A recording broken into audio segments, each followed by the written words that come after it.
السلام عليكم ورحمة الله وبركاته. ازيكم عاملين ايه؟ يا رب تكونوا دايما بألف خير وفي أتم صحة وفي أحسن حال يا رب.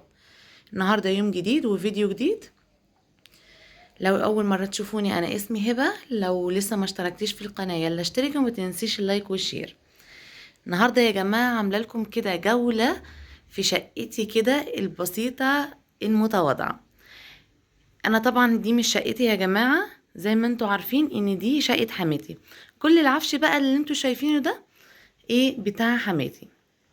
يلا بقى كده قبل ما نبدأ نصلي على الحبيب. اللهم صل وسلم وزد وبارك عليك يا حبيبي يا رسول الله. يلا بقى كده نجيب الشقة كده من أول الباب وأوريها لكم كلها وناخد كده جولة فيها. ده هنا كده أول حاجة أول ما أدخل من الباب. تمام. دي الصالة، هي صالة مش ريسبشن، بس هي واخدة ايه قطعتين، يعني انتريه وكمان سفرة. على الشمال كده في الغرفة اللي هي بتاعت الليفينج. تمام. وبعدين على الشمال برضو الغرفة بتاعت النوم اللي هي بتاعتي، اللي انا يعني قاعدة فيها. تمام. ودي ده مدخل الغرفة بتاع الولاد ومامة محمد وكده. تمام. بس هو كده هنا ده الانتريه زي ما انتم شايفين كده. عايزه اقول لكم ان انا يعني انا يعني مكركبه الدنيا شويه. يعني بصوا ديت الايه الترابيزه بتاعه الانتريه، حاطه فيها الكتب بتاعه البنات، عشان بصراحه ما فيش مكتب هنا مش مستحمل، المكان مش مستحمل ان انا احط مكتب كمان. فاهميني؟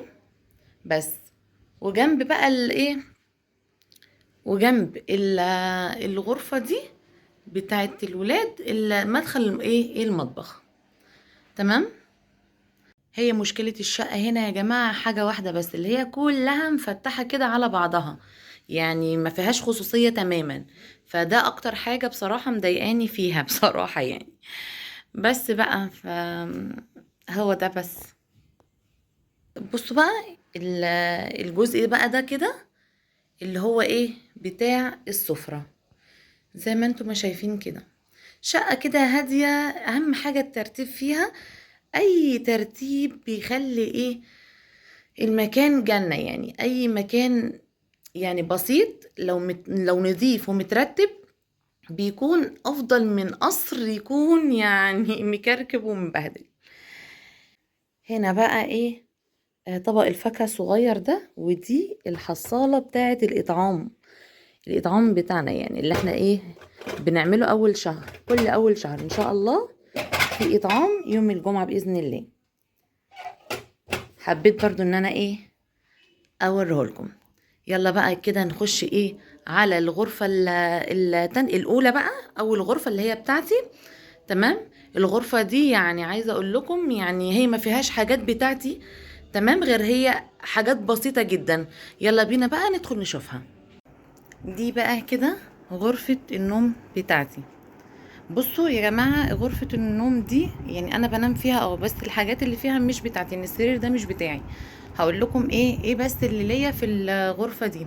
ليا الدولاب ده بس. تمام. حبيت كده ان انا اظبط الاضاءة شوية. هو الدولاب ده بس.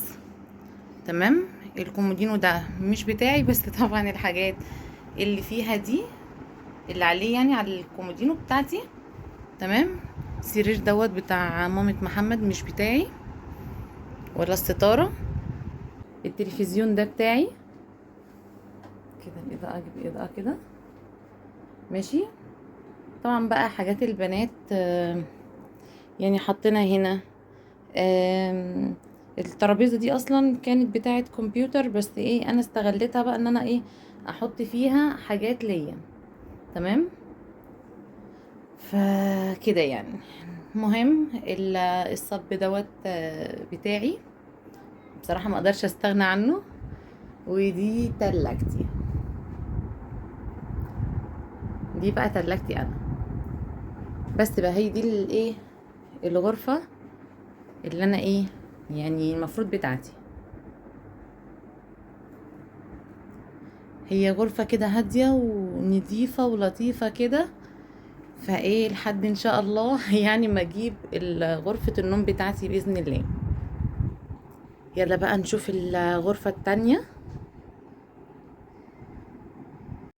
بصوا بقى يا جماعة، دي الغرفة اللي هي التانية. ماشي. السرير دوت بتاع مامة محمد، يعني بتنام عليه هي وابني اياد. والسرير ده بتاع البنات.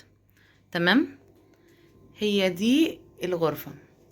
شايفين بقى هي صغيرة والشقة كلها صغيرة، بس ايه يعني احلى حاجة فيها انها ايه هادية كده ومترتبة ونظيفة. وده احسن من قصر يعني. دي كده ترابيزة محطوطة كده، هي رخام. ماما بتحط عليها الحاجة يعني بتاعتها اللي هي عايزاها يعني. ماشي.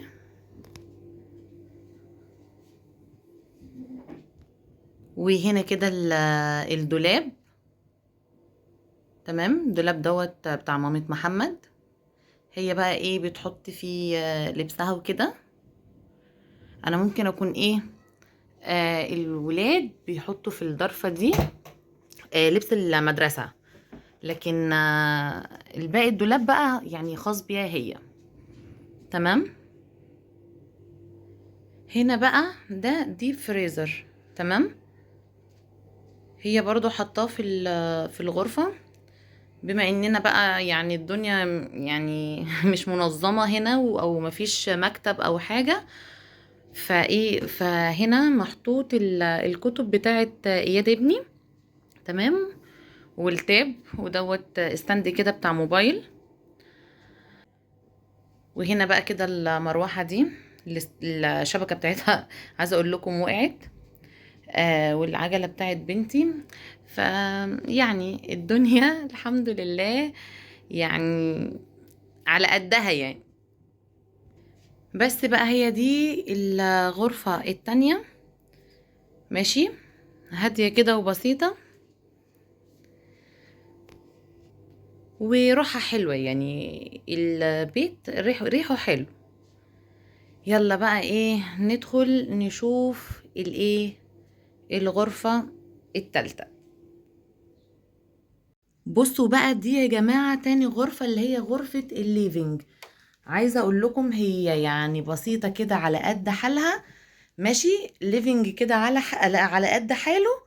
بسيط كده وهادي ورايق. تمام. هي دي غرفة المعيشة يعني هي دي غرفة المعيشة، مش هيتقال عليها غير سوري. مش هيتقال عليها غير ليفينج، يعني هيتقال عليها ايه؟ معلش بقى صوتي مش عارفة اتغير كده مرة واحدة. تمام. الغرفة هنا فيها الكنبة الاستوديو دي، وكمان الكنبة دي. الكنبتين دول يا جماعة بيتفردوا سرير. والترابيزة دي. تمام.